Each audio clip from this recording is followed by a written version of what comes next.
আসসালামু আলাইকুম ওয়া রাহমাতুল্লাহি ওয়া বারাকাতুহু। সুপ্রিয় দর্শক শ্রোতা, আমল শিক্ষার নতুন একটি পর্বে সকলকে স্বাগতম।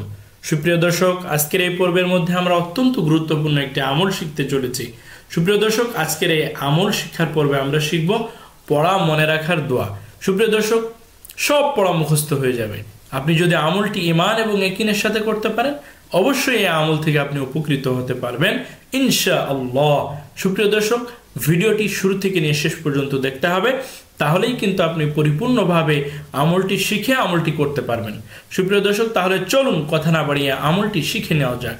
সুপ্রিয় দর্শক, আমলটি শিখাবো তার পূর্বে বলে রাখি, যে কোনো ধরনের দোয়া অথবা মাসআলা প্রয়োজন হলে আপনারা কমেন্টস বক্সে লিখে দিবেন।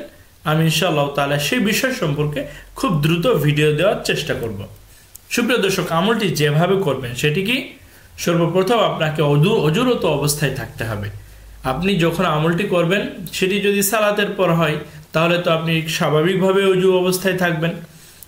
সালাতের বাহিরে যদি আপনি আমলটি করেন, অবশ্যই অজুটি যেন আপনার থাকে, এই বিষয়টা খেয়াল রাখবেন।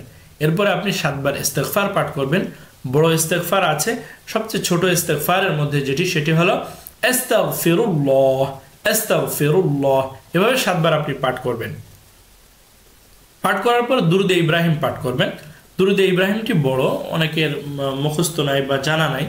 তো যারা এই দুরুদে ইব্রাহিমটি শিখতে আগ্রহী, তাদেরকে বলবো আমার চ্যানেলের প্লেলিস্টের মধ্যে চলে যান। সেখানে নামাজ শিক্ষার যে পর্বটি পাবেন, সেখানে কিন্তু আপনি দুরুদ পেয়ে যাবেন। সেখান থেকে দুরুদে ইব্রাহিমটি শিখে নিতে পারবেন। সেখানে শব্দে শব্দে ভেঙে অর্থসহ সেখানে কিন্তু আপনাদেরকে শিখিয়ে দেওয়া হয়েছে।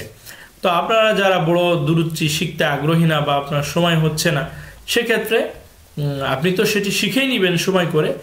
আর তাৎক্ষণিক আমল করার জন্য আপনি ছোট দুরুদটি পাঠ করতে পারেন। সেটি হলো সাল্লাল্লাহু আলাইহি ওয়াসাল্লাম অথবা সাল্লাল্লাহু আলান নবী। এই দুটো বাক্যের যে কোনো একটা বললেই কিন্তু আপনার দুরুদটি পাঠ করা হয়ে যাবে। তৃতীয় নম্বরে যে কাজটি করবেন সুপ্রিয় দর্শক, সেটি হলো রব্বি জিদনি ইলমা, রব্বি জিদনি ইলমা। সুপ্রিয় দর্শক, এগুলো কিন্তু কোরআনী আমল বলছি, খুব মনোযোগ সহকারে শুনবেন, দেখবেন, শিখবেন এবং আমলটি করবেন। রব্বি জিদনি ইলমা, এই দোয়াটি আপনি 5 বার পাঠ করবেন। এরপর কি করবেন, আবার 7 বার দুরুদ পাঠ করবেন, সাল্লাল্লাহু আলাইহি নবী সাল্লাল্লাহু আলাইহি নবী, এভাবে 7 বার। এরপর আপনি আপনার বুকের মধ্যে একটি ফু দিবেন। ফু দিয়ে বিশ্বাস করুন সুপ্রিয় দর্শক, যে ওই বৈঠকের মধ্যে আপনি যে পড়াটি পড়বেন ইনশাআল্লাহ তাআলা, আপনি যদি নিজেকে পরিশুদ্ধভাবে আল্লাহ তাআলার উপর ইয়াকিন রেখে আমলটি করতে পারেন, অবশ্যই ইনশাআল্লাহ তাআলা আপনি দারুণ একটি ফলাফল পেয়ে যাবেন এবং আপনি নিজেই সন্তুষ্ট হয়ে যাবেন, খুশি হয়ে যাবেন যে এত সুন্দর একটি আমল আমি জানতে পেরেছি। সুপ্রিয় দর্শক, এ ধরনের ভালো ভালো প্রয়োজনীয় আমলগুলি পেতে চ্যানেলটি সাবস্ক্রাইব করে রাখবেন এবং ভিডিওগুলি অবশ্যই অন্যের নিকট শেয়ার করতে ভুলবেন না। সুপ্রিয় দর্শক, দেখা হচ্ছে আগামী পর্বে। ততক্ষণ পর্যন্ত সকলের সুস্থতা কামনা করে আজ এখানেই বিদায় নিচ্ছি। আল্লাহ হাফেজ। আসসালামু আলাইকুম ওয়া রাহমাতুল্লাহি ওয়া বারাকাতুহু।